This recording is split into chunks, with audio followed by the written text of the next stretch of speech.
Comics seem too expensive, and the question comes up, hey, why don't people just roll back prices? Why don't they make it cheaper? Wouldn't that bring in more customers? Well, it's complicated.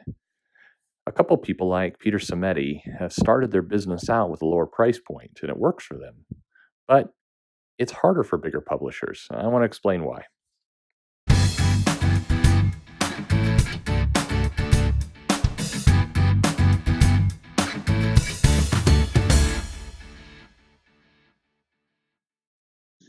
Hey there, this is Perch. Let's talk about comic pricing. Let me start with this single premise.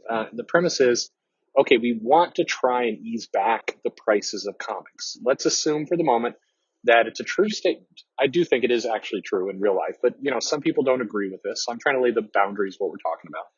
So let's assume for the moment that the price point of comics, namely $3.99, mostly $4.99, and a couple special issues up in the $9.99 range.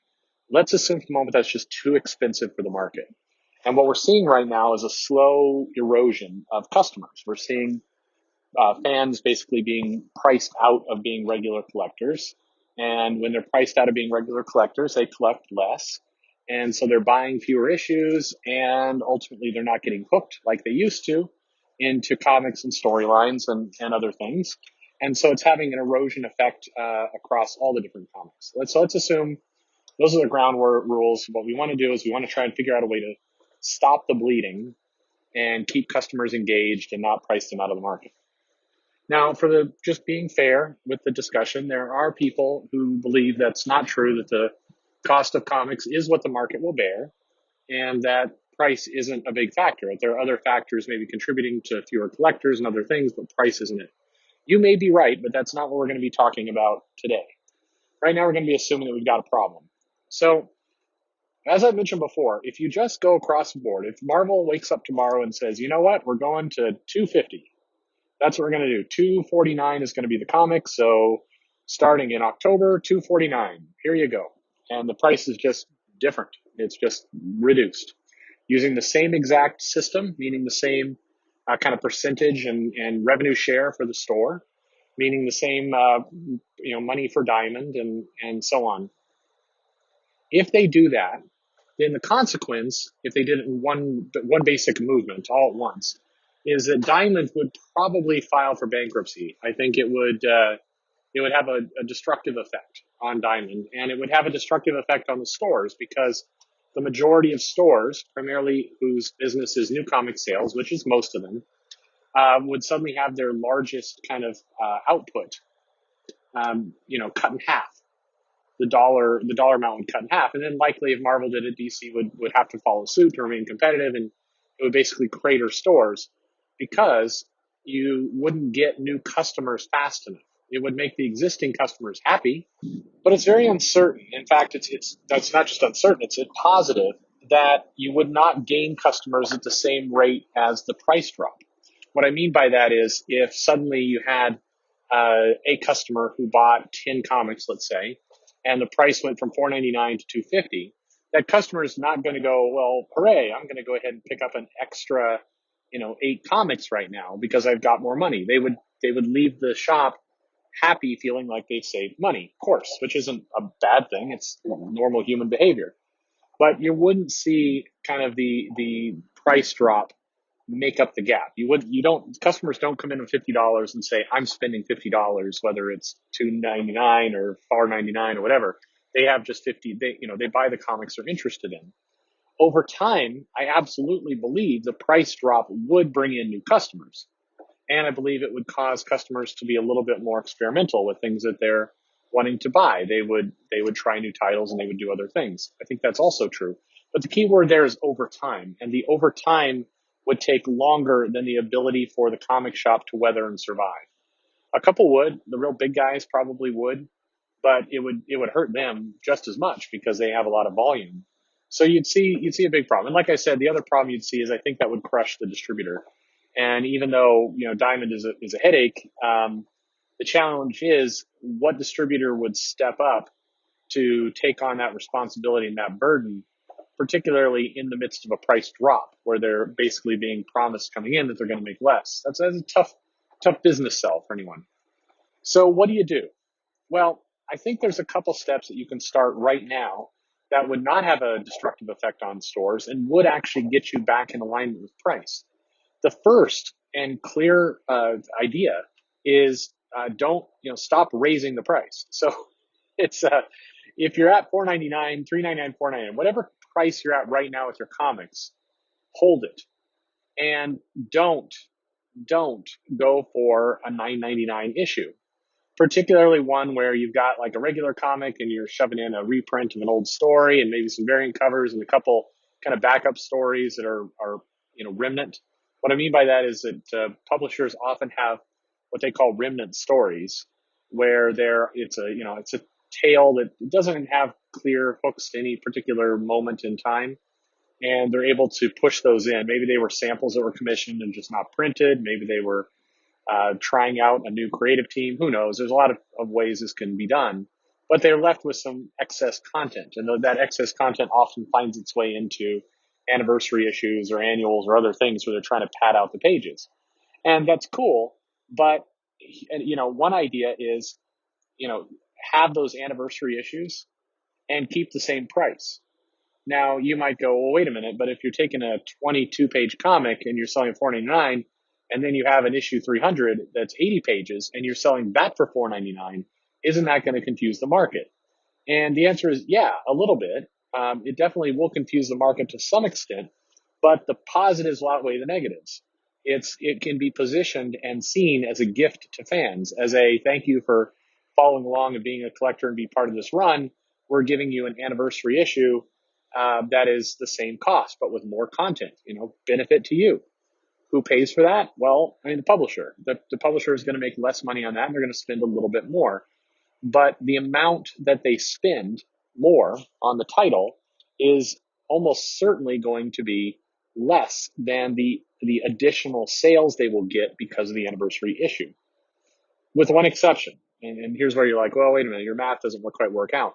One reason why the publishers do the $9.99, big 80-page issues is because they do sell. Increasingly, they're positioned as being key to events like Leviathan Rising, or anniversary celebration issues like Detective Comics 1000 and so on.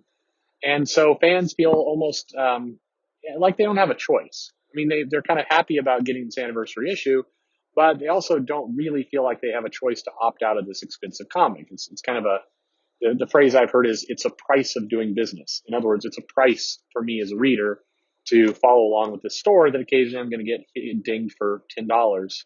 That's just the price of being a fan. And I think that's a negative statement. If you have those words coming out of somebody's mouth, that's a bad sign. But anyway, I think the first thing you do is cut out those types of issues. Cut out the anniversary issues. Cut out the 1099s. Cut out the 999s. Cut out those. Certainly be really selective of them. I think there's a big change in doing a once every 1,000 issues kind of anniversary issue versus a very special Merry edition of Deadpool, or we have this new event, Leviathan Rising. You want to get on the ground floor. It's going to give you a little preview of the adventures of Lois and Jimmy and Supergirl. Sell it for a normal price. Use it as marketing. Sell it for a cheap introductory price, and you're more likely to get people interested in Lois and Jimmy and their adventures because you're getting something more for the same cost. So first, stop moving it up. Once you stop moving it up, and as the publisher, you've acclimated to the fact that, okay, you're not going to be making these spikes of money from time to time with $9.99 issues. Now the next step is, how do you start to roll back the prices, or at least stabilize the prices of your other line?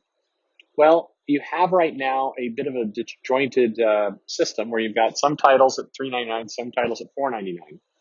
The trick will be to ease the $4.99 titles back into the $3.99 rate.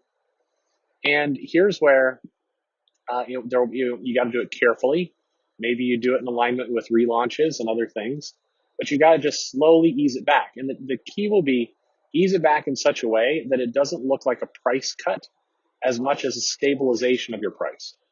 That's going to help with the distributor. It's going to help with the stores to basically weather this transition, so that you're not sending a message. And with the fans, if you send a message you're doing a price cut, then fans are going to, one, start to wonder if there was a quality drop in what you're putting out. They're also going to wonder if you're stable as a business. And there's going to be assumptions made about what the price cut's going to be that will be unrealistic. If you just announce, hey, Marvel's going to be doing a price cut, you will see a ton of fans kind of going, oh my God, that's great. It's going to go to $1.50. No, it's probably never going to go to $1.50. But that's the kind of dynamic now you're playing with. So once you've stabilized your price and hopefully gotten down to kind of a weather mark of $3.99, now the trick is, how do you start putting out a cheaper product that can attract more casual fans? And this is going to have to be, I think, a joint effort between a price cut and a distribution model. And this is where I think if you're Marvel or DC, it's time to go to Walmarts and Targets. It's time to go to Barnes and Nobles. It's time to go to these kinds of big box stores. What I'm about to say might shock you, by the way, as somebody coming from the direct market, and offer your titles printed in newsprint, printed cheaper, printed, in a lesser paper, and offer that to them 3 weeks, 4 weeks late from what happens in the direct market.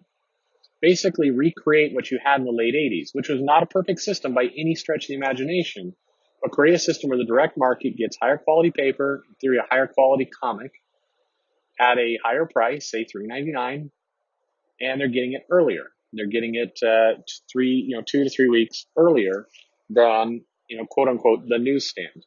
The newsstand doesn't exist like it did before. The idea of getting comics inside of a gas station is a waste of time. People don't go into gas stations anymore. But being able to offer another channel of cheaper products, and this may be where you want to focus on the kid market first. So offer cheaper print, cheaper title. If your regular title is say $3.99, maybe you're doing this at $1.99, and offer this to different distribution sources, i.e.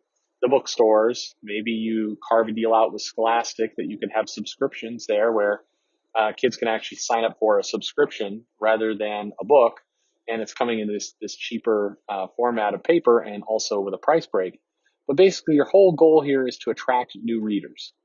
And do so in a way that's not going to tank the collector market or the current DM market, which is tough. This is going to be a big balancing act, but it can be done. So I think that's probably the 3 steps you want to do to start to address pricing. Again, stop the overly expensive anniversary issues, start offering them at a flat rate, stabilize your comics into the lower of the 2 price points that you have, and then figure out a cheaper price point and new distribution model. And the key is why those two have to go together is if you suddenly offer to the DM, the direct market, if you offer them a $1.99 printed on newsprint cheaper thing, while you're still offering higher priced, higher quality paper, the direct market's probably going to ignore the newsprint. They did before. They're going to treat that as a lesser, not important. They're going to say this isn't what the collectors want, and they're probably right. And the comic shop is not going to have the elegance to be able to market 2 different products like that at once. It's too confusing and it's too much churn for a shop.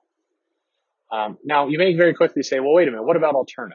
Alterna publishes newsprint and they do fine. Yeah, but Alterna started there. The key of why it works for Alterna is they started in that model. And it's a whole separate discussion and maybe a whole separate video.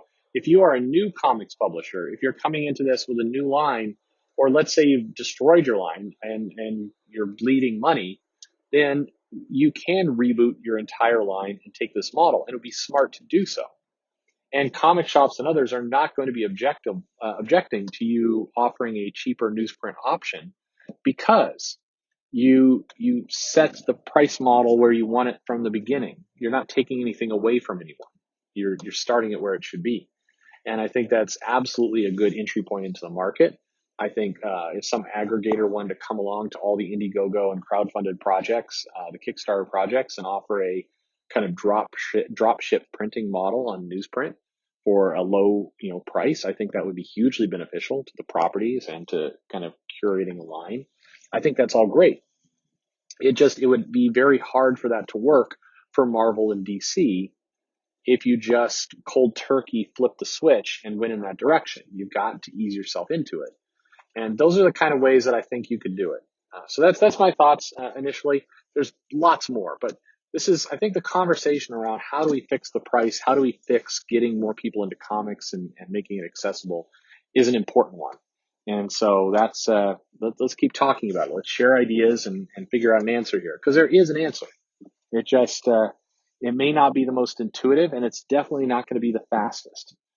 We can't just wave a magic wand and undo tons of history and ways that the market have been set up. You got to take it slow. You got to work into the market. You got to make sure that we have a fragile market already, so you can't disrupt things too much, or you're going to have bigger problems. So anyway, that's it for me. Hey, what do you think? Leave a comment, like, subscribe, hit the bell for notification. Tell a friend. I'm a Comic Perch at Twitter. And thanks for listening.